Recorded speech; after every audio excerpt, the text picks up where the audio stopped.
Está começando o nosso segundo bloco da 7ª aula sobre o mistério da morte. Morte, um dos 4 novíssimos. Novíssimos são as últimas realidades que acontecerão com a natureza humana, com a família humana, terminada a nossa breve aventura aqui na Terra. São 4 os novíssimos: morte, juízo, inferno e paraíso. Estamos na penúltima aula sobre o mistério da morte e tratando especificamente da impenitência final. O que é impenitência final? Dureza de coração que leva o homem a perseverar no pecado mortal, a não querer se arrepender, a encontrar-se no derradeiro instante da sua vida fechado para Deus. Muito bem, no primeiro bloco nós vimos o famoso texto, a famosa passagem de Jesus expulsando um demônio de um possesso, e os escribas estão ali perto e fazem a triste, dolorosa, horrorosa, satânica interpretação de que Jesus tem um demônio e por isso ele está expulsando os demônios por Belzebu, por autoridade de Belzebu. Jesus está possuído pelo demônio. Qual a explicação em linguagem que todos possam compreender? Uma síntese. Essa frase, ela é de um professor meu, de Teologia da Graça, no tempo de seminário. Nunca esqueci essa frase fantástica que sintetiza o pecado, a blasfêmia contra o Espírito Santo. Blasfêmia contra o Espírito Santo é satanizar a obra de Deus e divinizar a obra de Satanás. Ou seja, qual é a obra de Deus? Converter, renovar, perdoar, salvar, criar, manter pela sua providência a obra de Deus, manifestar prodígios, etc. Portentos, realizar maravilhas na nossa vida, conceder-nos graças, favores, dons, carismas, bênçãos, dádivas, para que suplantemos nossas limitações, vençamos as dificuldades, transponhamos, ultrapassemos, sublimemos, vençamos as dificuldades, os desafios da nossa vida. Tudo isso é obra de Deus. Quando o coração do homem chega ao cúmulo de insultar, debochar, desmerecer, agredir, ridicularizar, rejeitar, hostilizar, ou atribuir ao diabo aquilo que Deus faz, tratar a obra de Deus, a ação de Deus, o convite de Deus, a exortação que Deus faz, a presença de Deus, a ação de Deus, para chamar o homem à conversão, para convidá-lo à mudança de vida, tudo isso você atribui ao diabo. Você hostiliza como se fosse algo repulsivo, demoníaco, satânico. E o oposto. O que é pecado, a pessoa elogia. O que é maldade, a pessoa aplaude, aplica, pratica, não combate, elogia. Tudo que é contrário à lei de Deus, à vontade de Deus, ali é acoitado, para usarmos uma linguagem nordestina, é aplaudido, é legitimado, é acobertado, é acariciado, é permitido, é tolerado, é incentivado, é multiplicado. Então, são sinais precisamente desse endurecimento. Aquela pessoa de Deus que é a quem faz, quem produz a santificação em nós. Quem é que nos santifica? É Deus. Mas especificamente, a terceira pessoa da Trindade. O Pai nos santifica pelos méritos de Cristo, na força do Espírito Santo. É o Espírito quem renova, é o Espírito quem ensina, é o Espírito quem alivia, é o Espírito que vem em socorro das nossas fraquezas, diz o apóstolo Paulo na carta aos Romanos, capítulo 8. É o Espírito, o hálito de Deus, que renova, que sugere, que aconselha, o Espírito dos dons, O dom da sabedoria, sim, sem dúvida alguma, ele é o dom do Pai e do Filho, mas se fala dos dons do Espírito Santo, precisamente porque ele é o sopro do Pai e do Filho que age em nós.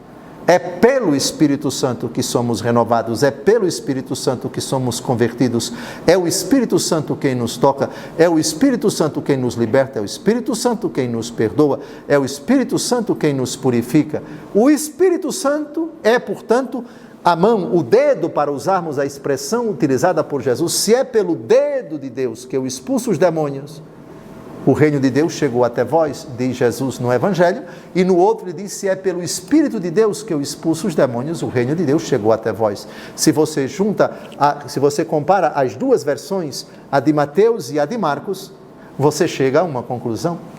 A conclusão é, dedo de Deus é uma expressão para significar o Espírito Santo. Ora, o coração do homem não é tocado pelo Espírito Santo se o homem não quer.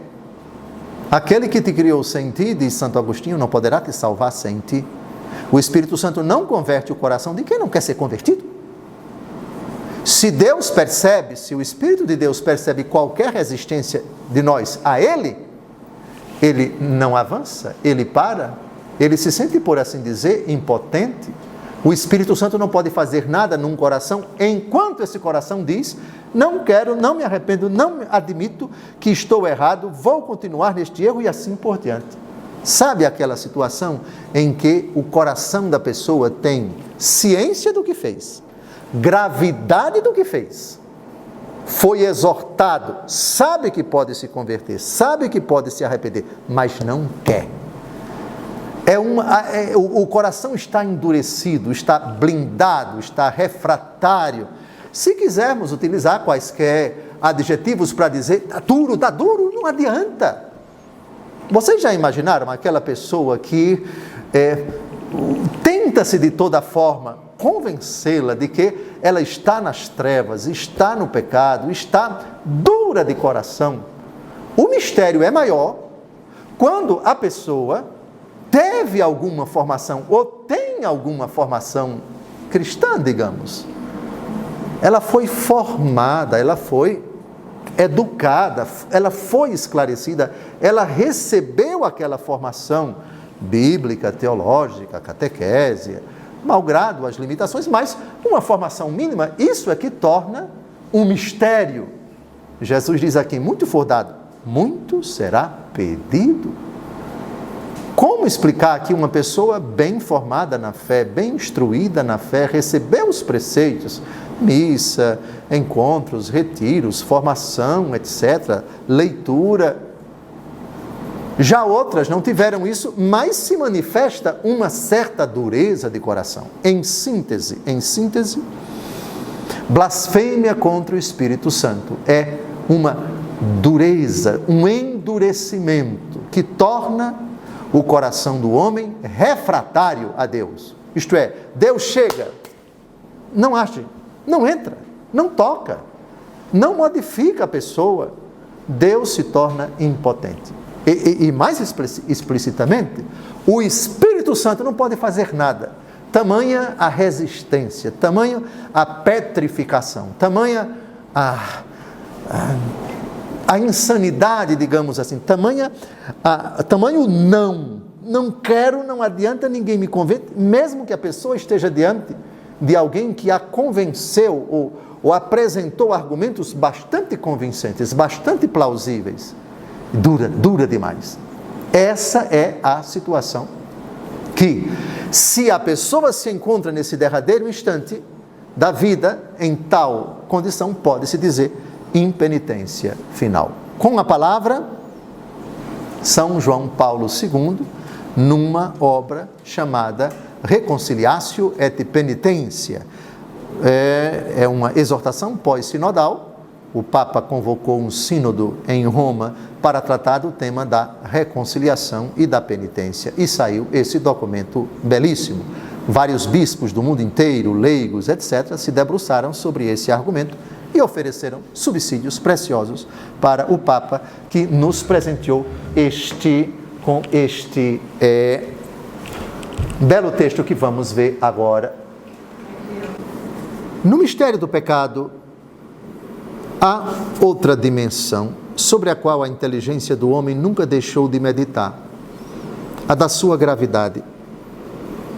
É um problema inevitável, ao qual a consciência cristã nunca se esquivou de dar uma resposta. Por que e em que medida o pecado é grave na ofensa que faz a Deus e na sua repercussão sobre o homem? A Igreja tem uma doutrina própria a propósito disso e reafirma nos seus elementos essenciais, sabendo, embora que nem sempre é fácil, no concreto das situações, fazer delimitações nítidas de fronteiras. Já no Antigo Testamento, e para numerosos pecados, os cometidos com deliberação, as várias formas de impureza, de idolatria, de cultos dos falsos deuses, se declarava que o réu devia ser eliminado do seu povo, o que podia significar mesmo ser condenado à morte. A estes contrapunham-se outros pecados, sobretudo os cometidos por ignorância, que eram perdoados mediante um sacrifício. Com referência também a esses textos, a Igreja já há séculos fala constantemente em pecado mortal e pecado venial. Mas esta distinção e estes termos recebem luz, sobretudo, do Novo Testamento, no qual se encontram muitos textos que enumeram e reprovam com expressões enérgicas os pecados particularmente merecedores de condenação, além e na continuidade da confirmação dos do Decálogo feita pelo próprio Jesus. Quereria referir-me aqui especialmente a duas páginas significativas e impressionantes. Numa passagem da sua primeira carta, São João fala de um pecado que leva à morte, prostanaton, em contraposição a outro pecado que não leva à morte, meprostanaton. No conceito de morte aqui, como é óbvio, subentende-se espiritual. Trata-se da perda da verdadeira vida ou vida eterna, que para São João é o conhecimento do Pai e do Filho e a comunhão e a intimidade com eles.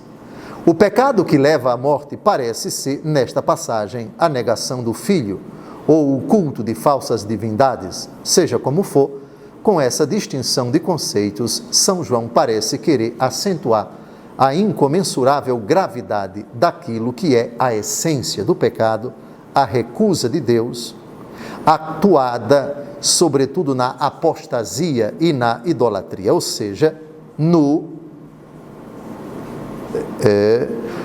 repúdio da fé na verdade revelada e na equiparação a Deus de certas realidades criadas, erigindo-as em ídolos de falsos deuses. Mas o apóstolo, nessa mesma página, quer também pôr em evidência a certeza que provém para o cristão do fato de ser nascido de Deus pela vinda do Filho. Há nele uma força que o preserva da queda do pecado. Deus guarda-o e o maligno não o toca. No caso de pecar por fraqueza ou ignorância, subsiste nele a esperança da remissão, também pelo apoio que lhe advém da oração feita em conjunto pelos irmãos. Agora vem o que nos interessa. Noutra página do Novo Testamento, no Evangelho de São Mateus, o próprio Jesus fala de uma blasfêmia contra o Espírito Santo que é irremissível, porque nas suas manifestações ela aparece como uma obstinada recusa de conversão ao amor do Pai das misericórdias.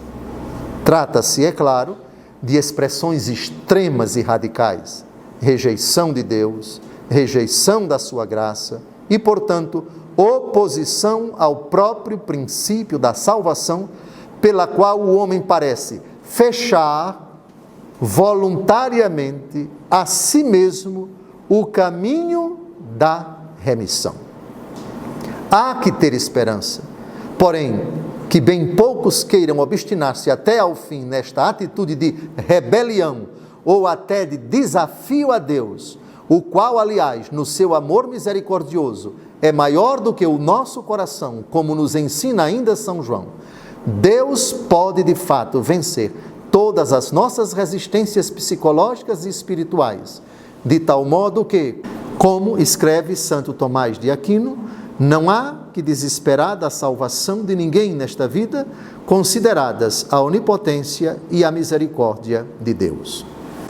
Concluo o segundo bloco. Parece que São João Paulo II foi bem claro ao explicar o que é o pecado contra o Espírito Santo. Rebelião a Deus, obstinação no pecado, fechamento à ação da graça de Deus, não querer se arrepender, querer continuar na condição de pecado. Isso é blasfemar contra o Espírito Santo. É dizer, Espírito Santo, você que é capaz de me converter, não aceito, não permito, não admito, não vou me converter.